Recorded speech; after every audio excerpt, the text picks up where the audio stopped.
Hello everyone, आप देख रहे हैं चैनल अमीन इन्फो। और आज हम बात करने वाले हैं एनटीए सीयूटी पीजी 2025 का फॉर्म आपको कैसे भरना है।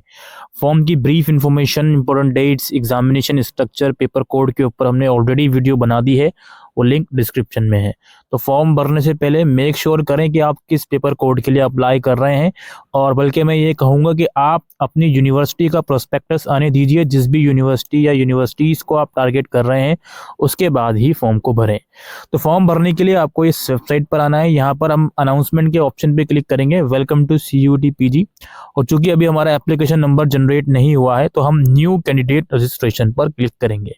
उसके बाद यहाँ पर इन्फॉर्मेशन बुलेटिन डाउनलोड करने का ऑप्शन है, फीस वगैरह दिखा रहा है। इन सब इंस्ट्रक्शन को रीड करके इस अंडरटेकिंग पे क्लिक करके हम इसको प्रोसीड करेंगे। देन यहाँ पे हमसे कहा जाएगा कि आप अपने आधार कार्ड के थ्रू यहाँ पे अकाउंट क्रिएट करो। तो ये पहला वाला जो ऑप्शन है, इसी ऑप्शन पर आप क्लिक करोगे और नीचे आपको आधार कार्ड डालने का ऑप्शन आएगा, उसको डाल के ओटीपी पे क्लिक करोगे।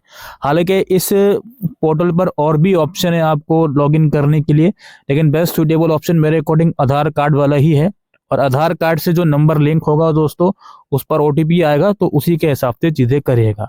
तो नंबर डाल के आप जनरेट ओटीपी पर क्लिक करोगे। जैसे ही आप जनरेट ओटीपी पे क्लिक करोगे तो आपके रजिस्टर्ड फोन नंबर जो आधार कार्ड से लिंक है उस पर ओटीपी आएगा। वो ओटीपी आप यहाँ डाल के इसको वैलिडेट करोगे। यहाँ पे सबसे ऊपर आपकी इन्फॉर्मेशन दिखा देगा, आपका नाम, डेट ऑफ बर्थ और जेंडर आपके आधार कार्ड के अकॉर्डिंग।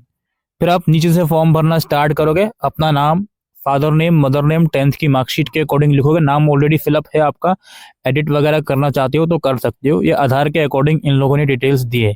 कुछ बच्चों के आधार और मार्कशीट में नाम अलग अलग होता है, तो यहाँ पर आप 10th की मार्कशीट के अकॉर्डिंग ही नाम को लिखें, ठीक है। उसको एडिट आप कर सकते हो। इसके बाद date of birth, gender, nationality, identity type again यहाँ पे आप चूज करोगे। उसके बाद यहाँ पे आइडेंटिफिकेशन नंबर लिखोगे। अब आइडेंटिटी टाइप के अंदर यहाँ पे बैंक पासबुक आप दे सकते हो, क्लास 12 का एडमिट कार्ड दे सकते हो, इलेक्शन कार्ड दे सकते हो, वोटर आईडी कार्ड, पासपोर्ट दे सकते हो, राशन कार्ड, या आधार कार्ड ही देना चाहते हो तो एनी अदर वाले पे क्लिक करोगे और दोबारा से यहाँ पे जो आधार का नंबर है वो आप यहाँ पर मेंशन कर दोगे, ठीक। उसके बाद नीचे आप अपना प्रेजेंट एड्रेस लिखोगे, हाउस नंबर, लोकेलिटी, सब लोकेलिटी, कंट्री वगैरह, स्टेट, डिस्ट्रिक्ट, पिन कोड वगैरह। ईमेल एड्रेस यहाँ लिखोगे अपना और मोबाइल नंबर लिखोगे। उसके बाद मोबाइल नंबर और ईमेल एड्रेस अल्टरनेट भी आप दे सकते हो अगर चाहो तो। फिर परमानेंट एड्रेस अगर सेम है तो इस बॉक्स में टिक कर दोगे, अदरवाइज अलग अलग देना चाहते हो तो अलग भी दे सकते हो। उसके बाद इस पोर्टल के लिए एक पासवर्ड आपको जनरेट करना है, ठीक। पासवर्ड में अपर केस लेटर होने चाहिए, लोअर केस लेटर होने चाहिए, नंबर्स होने चाहिए, कोई कैरेक्टर वर्ड्स होने चाहिए। तो इन चीज़ों का ध्यान रखें। 8 से 10 कैरेक्टर का पासवर्ड बना लीजिए। फिर एक सिक्योरिटी क्वेश्चन सेलेक्ट कीजिए, उसका आंसर दे दीजिए। ये पासवर्ड रीसेट करने के काम आता है। उसके बाद फिर सिक्योरिटी पिन है, उसकी मदद से आप इसको सबमिट कीजिए। सबमिट बटन पे क्लिक करोगे तो ऊपर आपकी डिटेल्स का प्रीव्यू देगा कि क्या क्या डिटेल्स आपने इस वाले स्टेप में भरी हैं। आप नीचे सभी बॉक्स पर टिक कर दीजिएगा अगर सारी डिटेल्स सही हैं तो। अगर एडिट करना चाहते हो तो इस रेड कलर के ऑप्शन पे जाके एडिट कर सकते हो, अदरवाइज आई एग्री पे क्लिक करके सबमिट एंड सेंड ओटीपी पर क्लिक करोगे। कि आपका रजिस्ट्रेशन हो गया है। अपना ईमेल चेक कीजिए, उस पर ओटीपी आया होगा। तो ईमेल पर जो ओटीपी आया है वो यहाँ लिखोगे आप और एक कैप्चा कोड की मदद से वेरीफाई करोगे तो आपका पहला स्टेप रजिस्ट्रेशन वाला कंप्लीट हो गया है और आपका एप्लीकेशन नंबर आपको ईमेल पर आ गया होगा। और अब यहाँ पे हम लॉगिन करेंगे अपने एप्लीकेशन नंबर और जो पासवर्ड हमने क्रिएट करा है और कैप्चा कोड की मदद से। इसके बाद दोस्तों कुछ इस तरह का इंटरफेस आएगा। यहाँ पे दिखाएगा कि अब आपका एप्लीकेशन नंबर और फीस पेमेंट अभी इनकम्प्लीट है। नीचे स्क्रॉल करेंगे, हम कंप्लीट एप्लीकेशन फॉर्म पे क्लिक करेंगे। आपका एड्रेस दिखाएगा ऊपर जो आपने भरा होगा, उसको वेरीफाई कर लीजिएगा और फिर नीचे कैप्चा कोड की मदद से आई एग्री पे क्लिक करके इसको सेव कीजिएगा। उसके बाद दोस्तों ऊपर कुछ और बेसिक डिटेल आपकी दिखाएगा इस वाले स्टेप में। और इस वाले स्टेप में कुछ डिटेल्स आपको भरनी होंगी, जैसे कैटेगरी अपनी सेलेक्ट करनी होगी आपको, ठीक है, 2 बार सेलेक्ट करनी है। आइडेंटिटी टाइप ऑलरेडी सेलेक्ट करके आ चुके हो आप। उसके बाद क्या आप पीडब्ल्यूडी स्टूडेंट हो, अगर हो तो वो आप सेलेक्ट करोगे, नहीं हो तो नो करोगे। डायबिटिक पर्सन हो आप, अगर हो तो येस करोगे, अदरवाइज नो। आपके पेरेंट्स गार्डियंस की एनुअल इनकम कितनी है वो आप सेलेक्ट करोगे। आपका एम्प्लॉयमेंट स्टेटस क्या है, अनएम्प्लॉयड हो या एम्प्लॉयड हो, वो आप सेलेक्ट करोगे। और फिर कैप्चा की मदद से आई एग्री पे क्लिक करके इसको सेव और नेक्स्ट करोगे। स्टेप कंप्लीट होने के बाद अगले स्टेप में ये पूछा जाएगा पहले, क्या आप बीपीएल पे बिलोंग करते हो, अगर हाँ या ना, नहीं तो नो। कश्मीरी माइग्रेंट हो या नहीं, डिफेंस कोटा है आपका या नहीं, एनसीसी कोटा है या नहीं, स्पोर्ट्स कोटा है या नहीं, अगर है तो पूछेगा लेवल क्या है आपका, नहीं है तो नो कर दोगे। क्या आप यूनिवर्सिटी ऑफ दिल्ली के एम्प्लॉय हो, सॉरी दिल्ली नहीं, आपके फादर या मदर में से कोई किसी यूनिवर्सिटी में काम करता है या नहीं, वो आप यहाँ पे सेलेक्ट करोगे। ठीक है, उसके बाद फिर अगेन कैप्चा कोड की मदद से सबमिट करोगे। उसके बाद अगले स्टेप में आपसे पूछा जाएगा अप्लाई फॉर, हम सीयूटी पीजी के लिए अप्लाई कर रहे हैं। साथ यहाँ पर आपको अपने टेस्ट पेपर सेलेक्ट करने हैं और ये वाला स्टेप बहुत ज़्यादा इंपॉर्टेंट है। अब इसमें आप मैक्सिमम 4 पेपर तक सेलेक्ट कर सकते हो। अगर आप कोई 1 या 2 पेपर सेलेक्ट करते हो तो 1400 रुपये फीस है जनरल कैटेगरी की। अगर आप 3 पेपर सेलेक्ट करोगे तो 2100 फीस हो जाएगी, 4 करोगे तो 2800 फीस हो जाएगी। अब पेपर सेलेक्ट कैसे करना है, ड्रॉप डाउन लिस्ट में जाकर आपको सेलेक्ट करना है। जैसे फॉर एग्जांपल मुझे सीओक्यू का बीएड इन ह्यूमैनिटीज सेलेक्ट करना है, मैंने कर लिया सेलेक्ट। ठीक है, अब मैं किसी खाली जगह पे ऐसे ही क्लिक कर दूंगा तो ये सेलेक्ट हो गया एक पेपर। अब मुझे अगर दूसरा भी सेलेक्ट करना है, दूसरा जैसे फॉर एग्जांपल बीएड लैंग्वेज करना है, तो मैंने सेलेक्ट कर लिया और खाली जगह पे क्लिक कर दिया। अब मैं चेक करूँ कि यार ये 2 सेलेक्टेड आया हुआ है तो कौन कौन से हैं, जस्ट इस पे क्लिक करो तो ये ऊपर दिखा देगा कि भाई आपका बीएड ह्यूमैनिटीज और लैंग्वेज आपका सिलेक्टेड है। ठीक है, इसी तरीके से सारी चीज़ें होंगी। अगर कुछ और भी सिलेक्ट करना चाहते हो तो इसी तरीके से आप सिलेक्ट कर सकते हो। ऑलराइट, जैसे अगर लैंग्वेज में इंग्लिश करना है तो ये देखिए जी इंग्लिश मेरा सेलेक्ट हो गया। दोबारा क्लिक करता हूँ तो ये लैंग्वेज सिलेक्टेड है, ऊपर जो बीएड के 2 कोड मैंने सेलेक्ट करे हैं वो सिलेक्टेड है।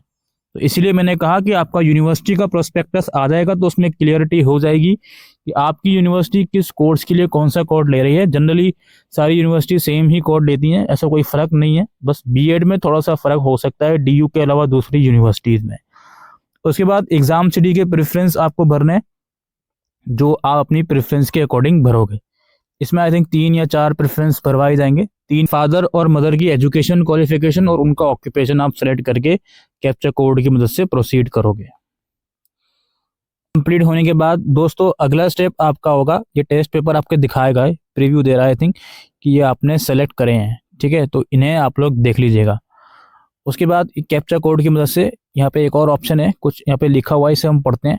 तो बोल रहे हैं कि मैंने पेपर कोड जो सेलेक्ट करे हैं अपनी एलिजिबिलिटी के हिसाब से ही सिलेक्ट करे हैं और अगर कुछ गलती होती है तो उसके लिए मैं ही जिम्मेदार हूँ। तो वही सब चीज़ें इसमें लिखी गई हैं। तो अंडरटेकिंग पे क्लिक करो और आप प्रोसीड करो अपना। उसके बाद क्या है भाई, एजुकेशन डिटेल्स आपको देनी है, 10th क्लास की डिटेल। स्टेटस ऑब्वियसली पास रहेगा। 10th क्लास आपने किस ईयर में पास आउट करी, आपका स्ट्रीम क्या, स्ट्रीम तो खैर 10th और इक्विवेलेंट रहेगा। किस बोर्ड से आपने कंप्लीट करी वो यहाँ पे आप सिलेक्ट करोगे। अपने स्कूल का नेम और एड्रेस लिखोगे, अपना 10th क्लास का रोल नंबर, रिजल्ट मोड क्या था, सीजीपीए था तो मैक्सिमम सीजीपीए कितनी थी, ऑप्टेन कितनी थी, वो यहाँ लिख दोगे आप। फिर 12th क्लास की डिटेल दोगे इसी तरीके से। ठीक है, 12th क्लास में परसेंटेज मोड में था तो परसेंटेज सिलेक्ट करके अपनी परसेंटेज दे दोगे। उसके बाद ग्रेजुएशन अगर अपियरिंग है तो अपियरिंग डालने के बाद ईयर ऑफ अपियरिंग ऑब्वियसली 25 आएगा और फिर यहाँ पे स्ट्रीम लिखोगे, आपकी ग्रेजुएशन किस सब्जेक्ट में कर रहे हो, अपनी यूनिवर्सिटी का नाम और अपने कॉलेज का नाम और एड्रेस और रोल नंबर यहाँ पे लिख के प्रोसीड कर दोगे। ग्रेजुएशन अगर पूरी हो चुकी है तो यहीं पर आपको ग्रेजुएशन के मार्क्स भी लिखने होंगे और फिर आई एग्री पे क्लिक करके हम प्रोसीड करेंगे। इसके बाद ये वाला स्टेप कंप्लीट हो गया। फिर डॉक्यूमेंट्स मांगेगा, फोटोग्राफ और सिग्नेचर फिलहाल मांग रहे हैं ये लोग। और अगर किसी रिजर्व कैटेगरी में अप्लाई करते हैं आप तो शायद हो सकता है उसको भी डॉक्यूमेंट मांगा जाता। तो ये आप यहाँ पे फोटोग्राफ अपलोड कर दोगे रिक्वायर्ड साइज के अंदर। 10 से 200 KB तक का फोटोग्राफ का साइज है, सिग्नेचर का 4 से 30 KB तक का है। तो डॉक्यूमेंट अपलोड करेंगे हम लोग, हो जाएंगी। उसके बाद हम यहाँ इसको सेव और नेक्स्ट करेंगे। उसके बाद ये डॉक्यूमेंट सेव हो गए हमारे। फिर ये यहाँ पे कहेगा please review the following information below before final submit, please verify your mobile number, click here. तो पहले तो मोबाइल नंबर वेरीफाई कर लेते हैं, इस पर क्लिक करेंगे। उसके बाद ये मोबाइल नंबर हमारा शो करेगा और यहाँ पे कैप्चा कोड की मदद से हम सेंड ओटीपी पे क्लिक करेंगे। जैसे ही आप सेंड ओटीपी पे क्लिक करोगे तो ओटीपी आएगा आपके पास, वो ओटीपी आप यहाँ डालोगे और फिर कैप्चा कोड की मदद से वेरीफाई ओटीपी पर क्लिक करोगे। नंबर भी वेरीफाई हो गया। इसके बाद अभी एप्लीकेशन नंबर स्टिल इनकम्प्लीट दिखा रहा है, हम कंप्लीट एप्लीकेशन फॉर्म पे दोबारा क्लिक करते हैं। तो उसके बाद ये देखिए आपका मोबाइल नंबर वेरीफाई है। एग्जाम फीस दिखा रहा है 2100 क्योंकि मैंने 3 कोड सेलेक्ट करे थे। पर नीचे आपकी डिटेल्स दिखाएगा 1 by 1, उसे आप वेरीफाई कर लीजिएगा। अदरवाइज फाइनल सबमिट पे क्लिक करोगे तो ये आपको हर एक बॉक्स में टिक करवाएगा कि सारे बॉक्स मैंने चेक कर लिए हैं और सारी डिटेल्स मेरी ठीक हैं। इन सभी बॉक्स में टिक करने के बाद नीचे आई एग्री का ऑप्शन है, उसके बाद फाइनल सबमिट का ऑप्शन है। तो ये आपका फॉर्म सक्सेसफुली सबमिट हो गया। अब रहती है आपकी फीस पेमेंट। आप नीचे आओगे, पे नाउ पे क्लिक करके अपनी जो फीस पेमेंट है वो कर दोगे। फीस पेमेंट के बाद इसका जो कंफर्मेशन पेज है वो आप पीडीएफ फॉर्मेट में एटलीस्ट डाउनलोड करके रख लोगे। तो यही प्रोसेस है दोस्तों सीयूईटी पीजी 2025 के एप्लीकेशन फॉर्म का। आपकी कुछ क्वायरीज हैं तो कमेंट सेक्शन में लिखकर ज़रूर पूछें। होपफुली हम कोशिश करेंगे उन क्वायरीज को रिस्पॉन्ड करने की। उम्मीद करता हूं दोस्तों ये वीडियो आपको यूजफुल लगी हो, तो वीडियो को शेयर कीजिएगा। Thank you.